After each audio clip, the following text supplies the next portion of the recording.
Starting a new game can be daunting with the amount of Googling and research on the class you want to play, and I'm here to make the process a lot easier for you.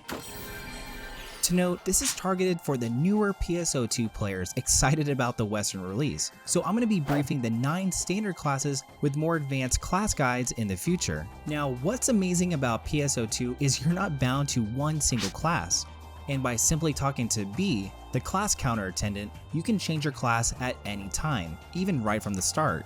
Now, it is super important to know when you first start the game in the character creation menu, you can't select fighter, gunner, or Tetcher, but immediately when you log into the game, you can. This is because in the past, those 3 classes had to be unlocked by completing a thing called client orders, which in a future video I'll be explaining. Starting off with the Hunter is a melee class using swords, partisans, and wired lances. In general, these weapons are a bit slower but have a huge range. Now, tanking in PSO2 really isn't an important role compared to other games, but out of every standard class, they're going to be the most tankiest. They have skills like Iron Will, which gives you a chance to survive a lethal attack with 1 HP, and Massive Hunter, which reduces all damage taken by 1% and even prevents flinching or getting knocked down, essentially. Now, even though Hunters have a ton of defensive abilities, they're still excellent as a damage class. When it comes to combat, Hunters focus on JAim for most of their damage. Now, you're probably thinking, what's JAim? That's such a weird term. JA stands for Just Attack. When you're attacking, sometimes you'll notice a red circle around your character. By hitting the attack button when it procs, you'll be able to perform a Just Attack. A Just Attack is essentially just a timed attack or a combo, which rewards the player with more damage output. Now back to the Hunter. They're actually a really strong subclass due to most of their powerful skills not needing a main class to use. Now as a main class, I think they're just a little bit weaker than the others. The Fighter is the glass cannon of PSO2, meaning it has remarkable offense power, but is super risky to play. Now this is because of the Fighter's circumstantial abilities it has, like boosting the Fighter's damage if it stays at low HP, or even sometimes having to be afflicted with a negative status effect to do damage. You could compare the Fighter to a rogue from other games.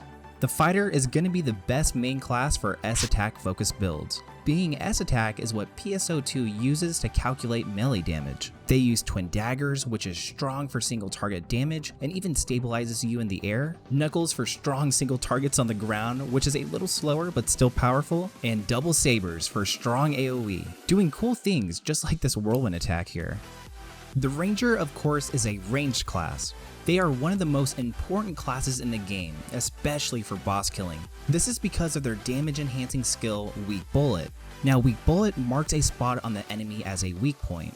Any attack that hits this weak point gets a massive damage bonus. Now, Rangers use assault rifles for single target damage, along with launchers for AoE damage.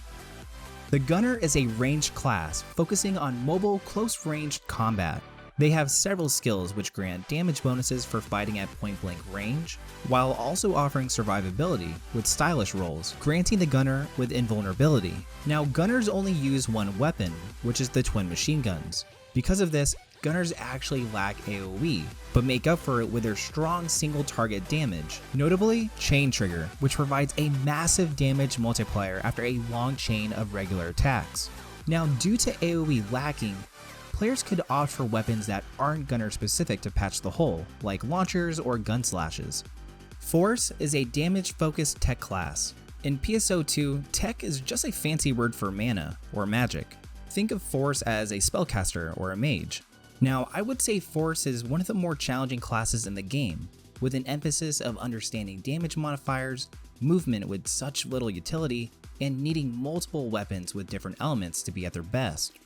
The Force class uses 2 different weapons, rods and taluses. Rods allow you to cast tech from your own position, while taluses have you throw cards to your desired destination and then allowing you to cast tech from its location. The Tetcher is a utility-focused tech class. They carry a lot of supportive abilities, like increasing PP regen, while also being able to deal a fair bit of damage. Specializing in melee attacks, Tetchers use wands, which enable them to deal with mobs efficiently, especially if they use a tech called Zondeal, which pulls targets into one place. Wands are a unique S-Attack and T-Attack hybrid weapon. with each basic attack causing a tech explosion upon impact. Of course, if you have the correct gear for it. What's amazing to note is their damage scales with how many enemies they're attacking. Braver is a flexible S-attack and R-attack class. The playstyles of each archetype differ greatly with each weapon they use. Bravers use katanas, which is the Braver's S-attack melee weapon. The katana focuses on fast mobile combat with a huge emphasis on just guards to enhance their attack. Now, just guards are equivalent to just attacks.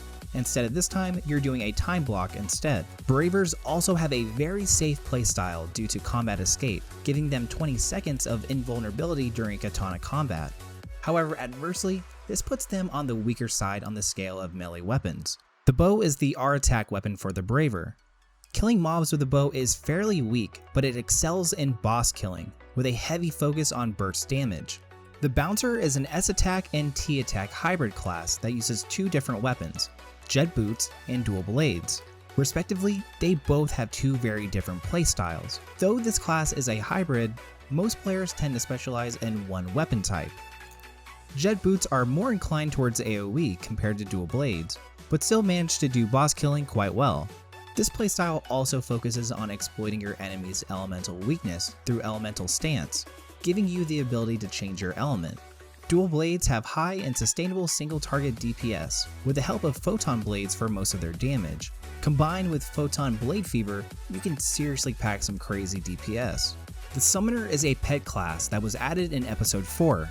Currently, I'm unsure if this class is going to be made available right away when PSO2 comes to the West. So if you do know, let me know down below. Now, this class can use any attack type through the usage of its switch skills. However, most players use T-attack to conserve SP. Instead of weapons as their main source of damage, summoners use pets. Each pet has different strengths and weaknesses along with their own unique playstyle. Pets are highly customizable with the use of candy, which adds damage bonuses, stats, and other attributes. Each pet also has a unique candy box that isn't shared with other pets, therefore making it a little bit more difficult to gear properly. Make sure to turn on notifications and check back, as I'm now only focusing on content for PSO2, getting ready right for that Western release in spring 2020. I also plan on streaming PSO2 soon on Twitch, so if you haven't followed, my link will be down in the description below. With that said, see you on the next one.